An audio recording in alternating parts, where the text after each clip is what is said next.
All I want for Christmas is a dad.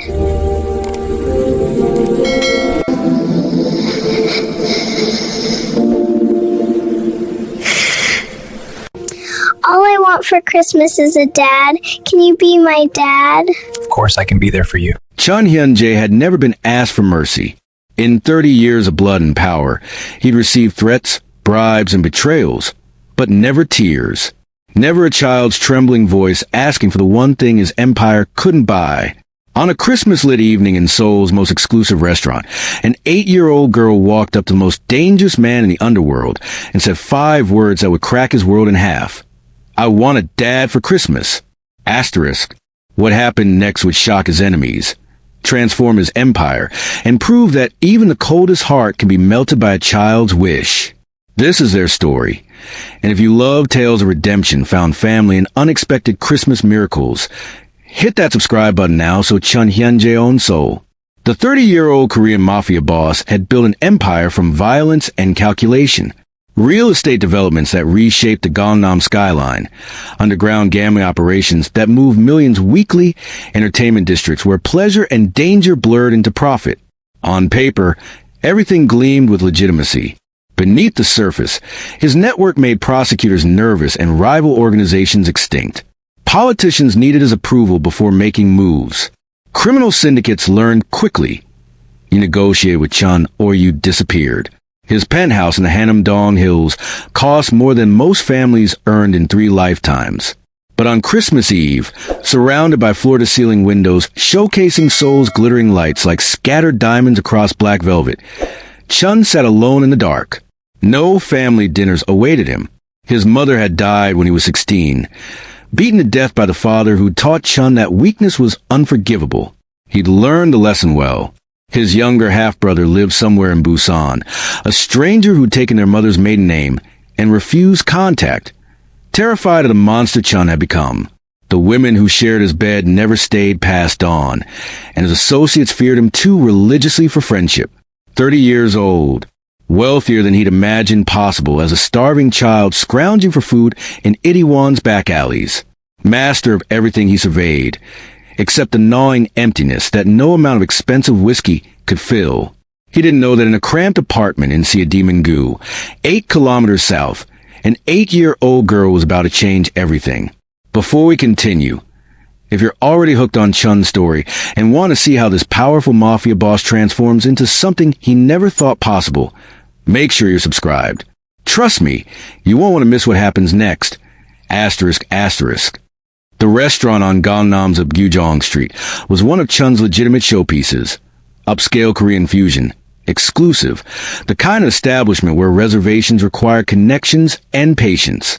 He visited irregularly to ensure operations ran smoothly, preferring the dinner service when he could observe the controlled chaos from his private corner booth. Tonight, December 23rd, the space hummed with holiday energy. Couples toasted over imported wine. Families celebrated early. Children's laughter mixing with soft Christmas jazz. Chun nursed his second whiskey, watching the orchestrated harmony with the detachment of a man who owned the theater but never performed in it. That's when he noticed her. The cleaner moved through periphery with quiet efficiency, mopping near the restrooms, wiping down the host stand between seating rushes. She was beautiful. Rich, dark skin that caught the warm lighting, natural hair gathered in a simple style, eyes that carried an ocean of exhaustion beneath their gentle warmth.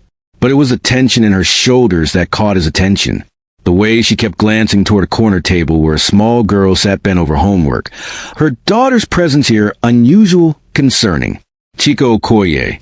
He'd seen her name on the employment ledger, approved her hiring without thought. Just another worker in the machine that generated his wealth. She passed near his booth with professional deference, eyes averted. "Good evening, Mr. Chun." Her voice was soft, accented, Nigerian, his memory supplied, exhaustion making the vowels longer. He nodded, akin acknowledging a subject. She turned to continue her work, but movement caught his eye. The little girl at the corner table had stood up, her small body rigid with determination, tears beginning to pool in her eyes as she stared directly at him. Chika noticed a heartbeat later. Her expression transformed, anxiety sharpening into cold fear, her hand reaching out. "Muna, no!" but the child was already moving. The restaurant seemed to pause, conversations dimming as patrons noticed a small black girl in a gray sweater walking purposefully toward Chun Hyun-Jae's booth. Staff members froze, understanding something dangerous was unfolding but powerless to intervene. Chun should have signaled to security, should have had her removed before she reached his table. Instead, he found himself watching her approach with something he hadn't felt in years: curiosity. Chika hurried forward, desperation cracking her composure. "Sir, I apologize." "She doesn't understand. Please, I'll take her." Chun raised one tattooed hand. A simple gesture. Absolute command. Everyone froze. Now here's where everything changes. What happens in the next 60 seconds will alter the course of 3 lives forever. If you're invested in this story, show some love by subscribing, because what Muna says next will absolutely break your heart. Muna reached his table, her small fists clenched at her sides, tears spilling over despite her attempted courage. She was maybe 8 years old, all bony elbows and determination, trembling like a leaf but refusing to look away from his face. Most adults couldn't hold his gaze for more than seconds. This child met his eyes directly. "Mister," her voice wavered, Korean mixed with English, uncertain but sincere. "My friend Seoul said you're very important, that you can make things happen." Chun leaned back, glass dangling from his fingers, intrigued despite himself. "What do you want?" The restaurant seemed to hold its breath. Chika looked up from mopping, horror dawning as she realized her daughter was approaching the VIP booth. She moved to intercept, but Chun raised one hand, a silent command. Everyone froze. Muna reached his table, trembling but determined. "Mister, hey, I want to ask you something." Her voice mixed broken Korean with English. Chun leaned forward, intrigued despite himself. Most adults couldn't hold his gaze. This child met his eyes directly. She wiped her tears. "My friend Seoul said you're very important, that you can make things happen. What do you want?" Chun's voice was cold, expecting money, toys, typical child requests. Muna's voice cracked. "I want a dad for Christmas. Can you be my dad?" Chun physically recoiled, the first time anyone had seen him genuinely shocked. The question cut through decades of emotional armor like a blade he never saw coming. Chika rushed over, apologizing profusely, pulling Muna away, terrified of consequences. "Mr. Chun, please forgive her, she's just a child." Chun said nothing, just stared at the child being dragged away, his carefully constructed world cracking at the seams. If you're feeling this as deeply as I am, you need to subscribe right now. Because what Chun does in response, nobody, and I mean nobody, saw it coming. He sat motionless after they left, his whiskey untouched. Around him, the restaurant slowly returned to normal, but Chun remained frozen in that moment. A flashback hit him like a fist.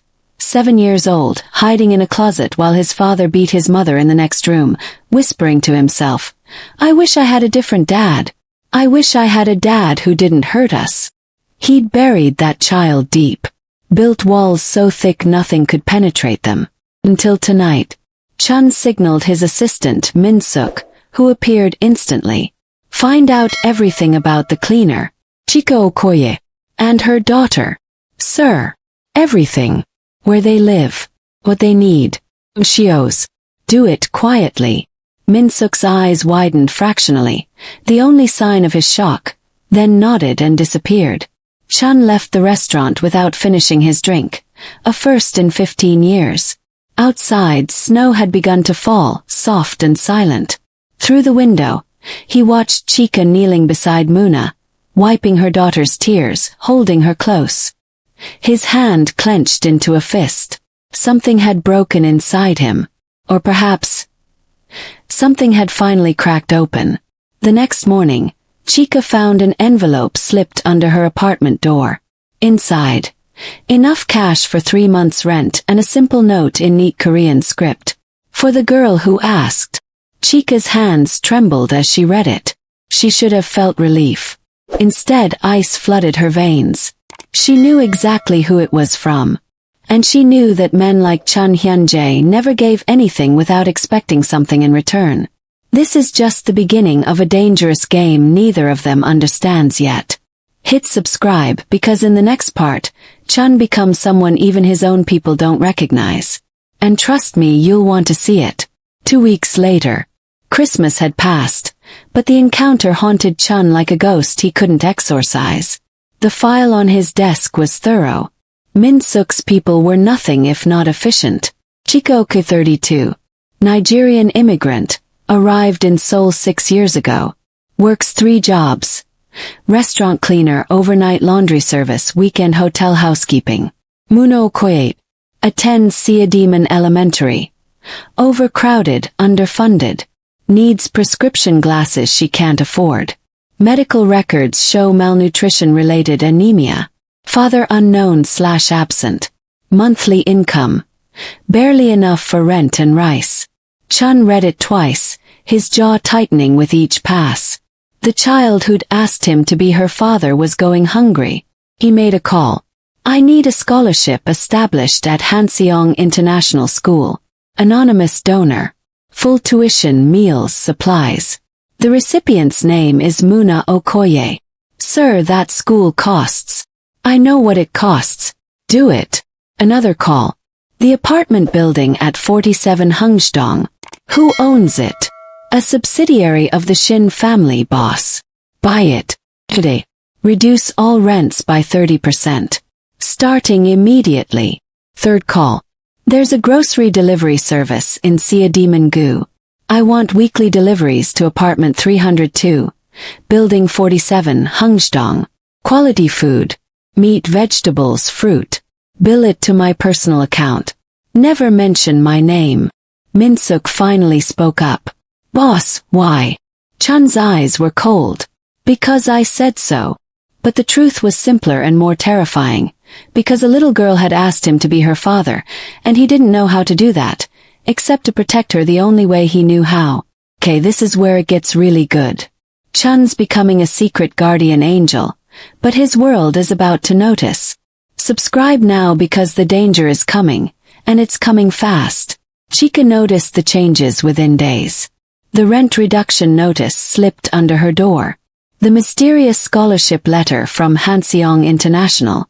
The grocery deliveries she never ordered but desperately needed, always arriving when Muna was hungriest. At first she accepted them as blessings, miracles, Christmas magic extending into the new year. But then she started seeing the black cars. Always the same Mercedes sedan, parked across from her building. Different times, different days, but always there, watching. And at the restaurant she caught Chun staring. Not at her. At Muna, who still came on busy nights to do homework in the corner. His expression was unreadable, but his tattooed fingers would tap against his whiskey glass whenever Muna laughed.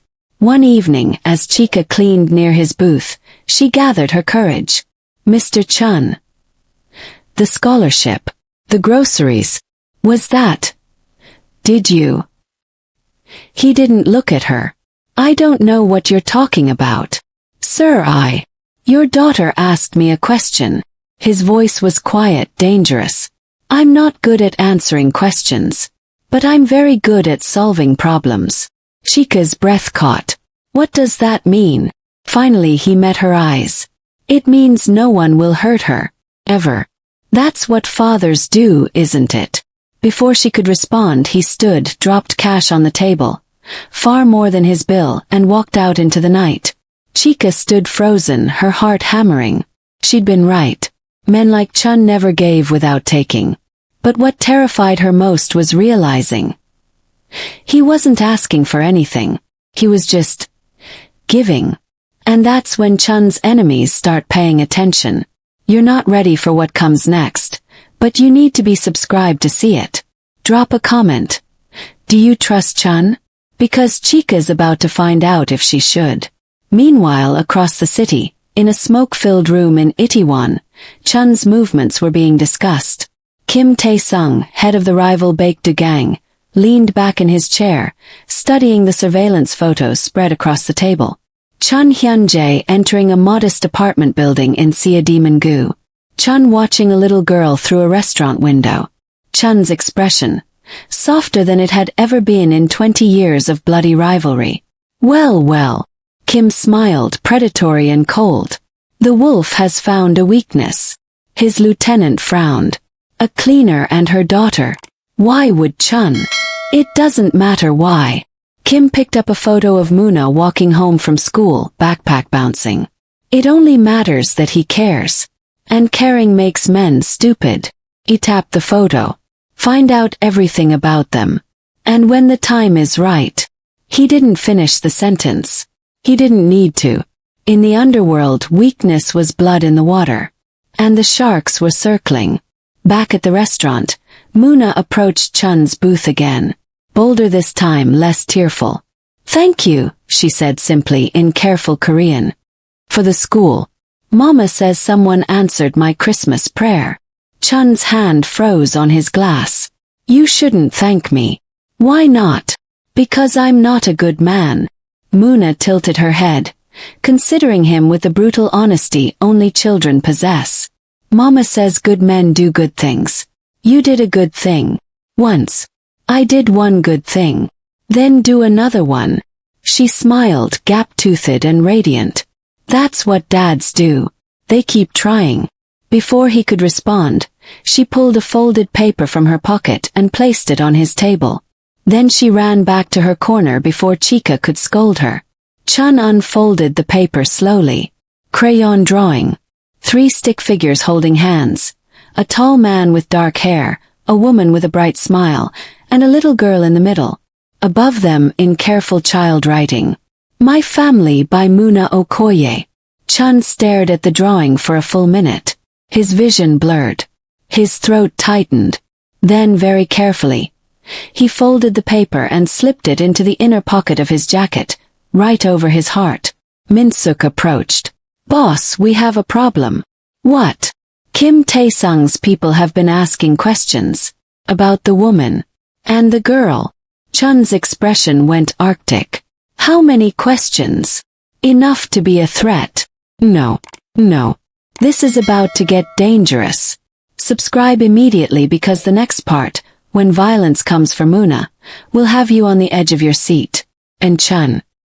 He's about to show everyone exactly what happens when you threaten his family. Chun stood buttoning his jacket. The drawing pressed against his chest like a promise. Or a warning. Increase security on them. Quietly. I don't want them to know. Boss, if Kim is targeting them, maybe we should. I said increase security. Chun's voice could have frozen fire.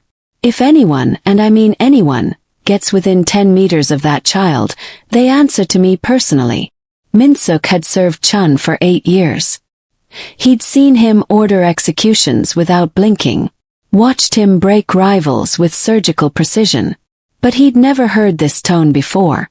This wasn't business. This was personal. Understood, boss. Chun walked to the window, watching Muna laugh at something in her textbook, completely unaware of the shadow war being waged around her. I'm not your father, he thought. I'm a monster. Kill people. I destroy lives. But even monsters could protect one pure thing. Even monsters could try. What comes next will change everything. Make sure you're subscribed, because when Kim makes his move, Chun will have to choose between his empire and the little girl who called him dad. And that choice. It's going to shock you. 3 days later, everything went to hell. Chika was walking Muna home from her new school, Hanseong International, where Muna was thriving, making friends, finally eating proper meals. The winter sun was setting early, painting Seoul in shades of orange and shadow. Muna chattered about her day, her new glasses perched on her nose. Her happiness so pure it made Chika's chest ache with gratitude and fear. That's when Chika noticed them. 3 men. Walking too purposefully. Closing the distance too quickly. Her mother's instinct screamed danger. Muna, stay close to me. She grabbed her daughter's hand, walking faster. The men sped up. Chika's heart hammered. She looked around desperately. The street was emptying as people hurried home for dinner. No police. No help. Mama. Muna's voice trembled. What's wrong? It's okay, baby. Just hold my hand. But it wasn't okay. The men were 20 meters away. 15. In.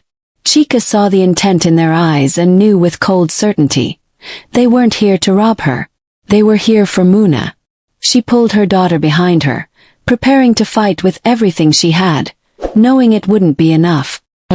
Before you read what happens next, you need to subscribe. Because what Chun does when he finds out, it's the most intense, heart-pounding moment in this entire story. Don't you dare miss it. Suddenly, shadows moved.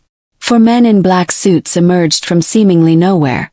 From a parked car, from an alley, materializing like ghosts. Chun's security team.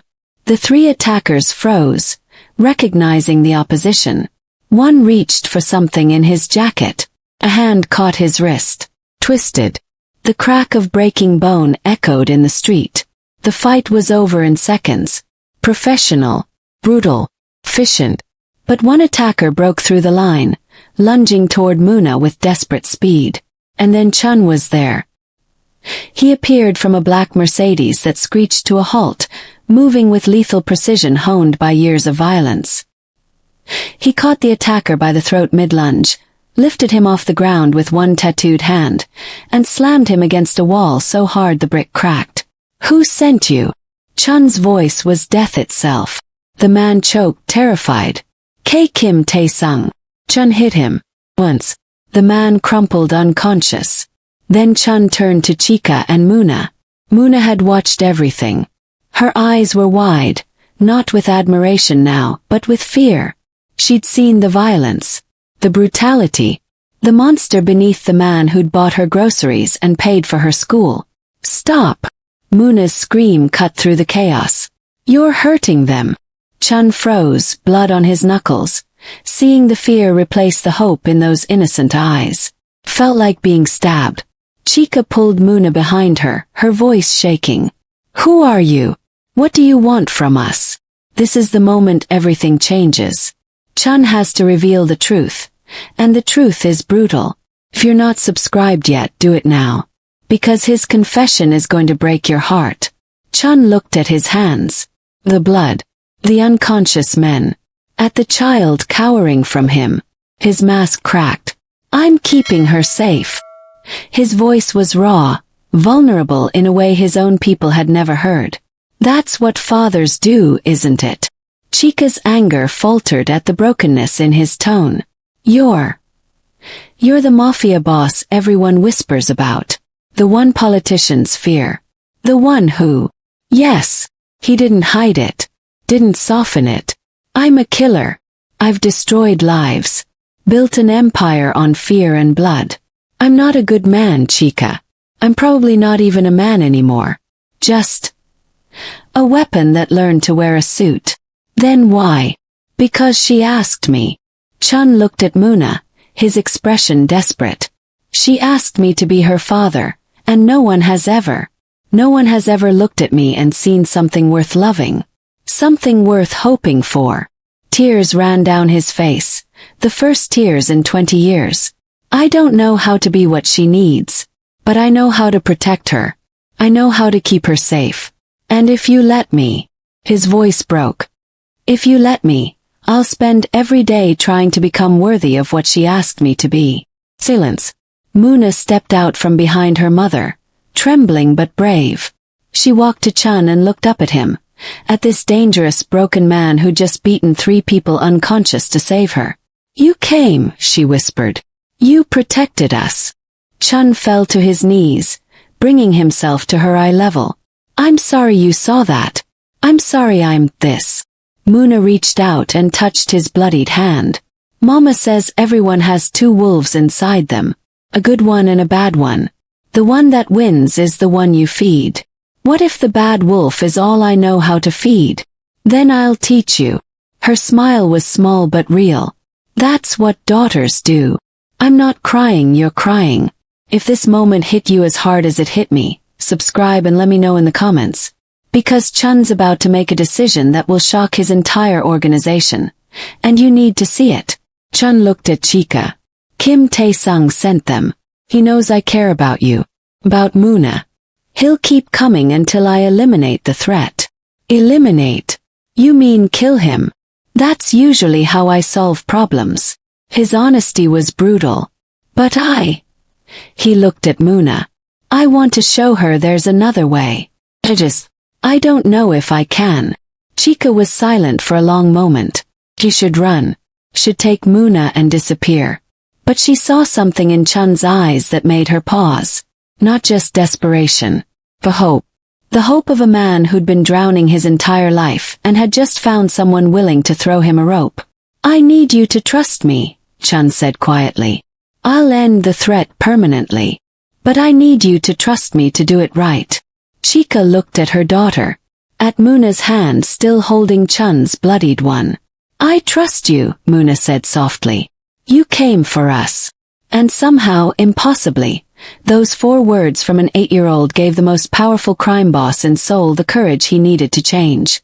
48 hours later, the underworld was in chaos. Chun moved through Kim Tae-sung's organization like a surgical strike. But instead of his usual method, brutal, final, permanent, he did something that shocked everyone who knew him. He dismantled it. Using every connection, every secret, every piece of leverage he'd accumulated over 15 years, Chun systematically destroyed Kim's empire without killing a single person. Bank accounts frozen. Political protection removed. Business partners turned. Supply chains severed. Within 2 days, Kim Tae-sung went from powerful crime lord to desperate has-been. When Chun finally confronted him in a private meeting, Kim was already defeated. You should kill me, Kim said bitterly. It's what you do. It's what I did. Chun's voice was cold but controlled. Now I do things differently. Why? Because a little girl thinks I can be better. And I'm going to prove her right. Hold up. Hold up. Did Chun just show mercy? Subscribe right now because you're witnessing the impossible.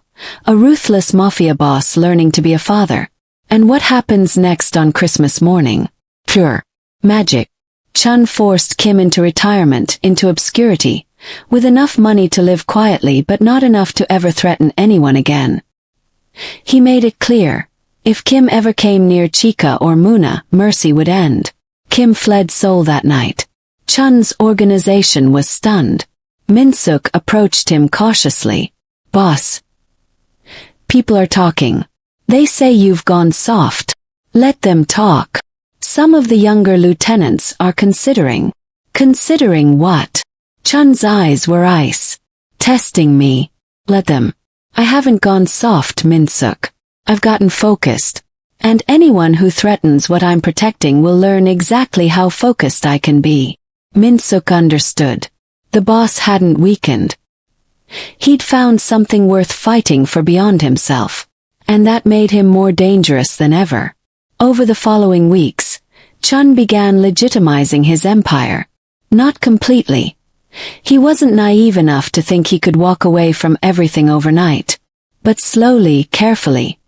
He divested from the most violent operations. The gambling, the underground fights, the protection rackets. Some associates resisted. Chun crushed the rebellion but differently. With strategy instead of violence. With financial pressure instead of broken bones. He was changing and everyone could see it. Most importantly, Muna could see it. Chun started visiting Chika and Muna's apartment openly. No more shadows. No more hiding. He'd bring dinner, help Muna with homework, sit awkwardly on their worn couch and learn what normal families did. It was terrifying. It was uncomfortable. It was the best thing he'd ever done. You're getting better at this, Chika said one evening, watching him help Muna with a math problem. At what? Being here. Being present. Chun looked at Muna, who'd fallen asleep against his shoulder. Her homework scattered across the table. I spent 30 years building an empire, he said quietly. But she taught me that real power is being someone worth coming home to. Chika's hand found his shoulder. You're learning. I have a good teacher. This is it. The moment we've all been waiting for. Christmas morning. 1 year after Muna's wish. Make sure you're subscribed because this ending is perfection. Christmas morning, 1 year later. Chun stood outside Chika's apartment door, heart hammering in a way no business deal, no gang war, no threat had ever made it pound. In his pocket was a small wrapped box. Inside, adoption papers he'd had his lawyers prepare. Official documents that would make him, if Chika agreed, if Muna wanted it, legally, permanently, irrevocably a father. He'd face down crime lords and politicians. But this terrified him. He knocked. The door opened. Muna stood there in Christmas pajamas covered in snowflakes, her eyes widening behind her glasses. "You came." She threw her arms around his waist, and Chun, the man who'd once beaten someone unconscious for touching him without permission, carefully, gently wrapped his tattooed arms around this little girl who'd somehow cracked open his frozen heart. "I promised I would," he whispered. "I always keep my promises to you." Chika appeared in the doorway, tears already streaming down her face. "Mana, let him come inside. It's cold." They sat together on the couch, the same worn couch where Chun had learned to be human again. The small Christmas tree they'd decorated together blinked with lights. Cheap ornaments that meant more than any luxury Chun had ever owned. "I have something for you." Chun pulled out the small box, hands shaking. Muna opened it with the careful reverence children reserve for special gifts. She pulled out the papers, confused, unable to read the legal language. "What is it?" Chun looked at Chika, asking permission silently. She nodded, crying harder. "It's, if you want. If your mom agrees." He'd never stumbled over words in his life. "These papers would make me your father. Legally. Really. Not just pretending." Muna's eyes went wide. "Really? I'm not very good at this father thing yet," Chun admitted, his voice breaking. "I forget that bedtime isn't negotiable. I sometimes answer work calls during dinner. I still don't understand why you need 17 different colored pencils for one drawing. But I'm learning. And I promise I'll keep learning. Every single day." "You're already my dad," Muna said simply, with that devastating child logic. "You just didn't know it yet." Chun pulled her close, and for the first time in 30 years, he cried without shame. Chika joined them, her arms around both of them, this broken, impossible, beautiful family they'd built from a single Christmas wish. "If you're crying right now, you're not alone. Drop a comment and tell me. Did this story touch your heart? And subscribe so you never miss stories that remind us all that redemption is real. Family is choice. And sometimes the most broken people can become the most beautiful fathers. Outside, snow fell quietly on Seoul. Inside the cramped apartment in Sia Demon Gu, Chun Hyun-Jae held his daughter while she fell asleep against his chest, one of her drawings clutched in her small hand. A new one, added a day, showing 3 people and a dog she'd insisted they adopt next. Chika rested her head on his shoulder. "Thank you," she whispered, "for trying, for changing. Thank you for letting me," Chun replied, "for seeing something worth saving." "Are you really going to retire?" she asked. "From everything?" Slowly, carefully, he looked at Muna's sleeping face. "I can't undo what I've done, can't erase who I was, but I can build something new, something clean, for her. For us," Chika corrected. "For us," Chun agreed, the word foreign but perfect on his tongue. His phone buzzed, a message from Min-suk about a business situation that needed his attention. Chun looked at it, then silenced the phone and set it aside. Tomorrow. Work could wait until tomorrow. Today was Christmas. Today, he was exactly where he belonged. Years later, Muna would tell her own children about the Christmas she asked a stranger to be her father, about how the most dangerous man in Seoul felt his knees before an 8-year-old's wish, about how her mother took a chance on a broken man trying to heal. She'd tell them that families aren't always born.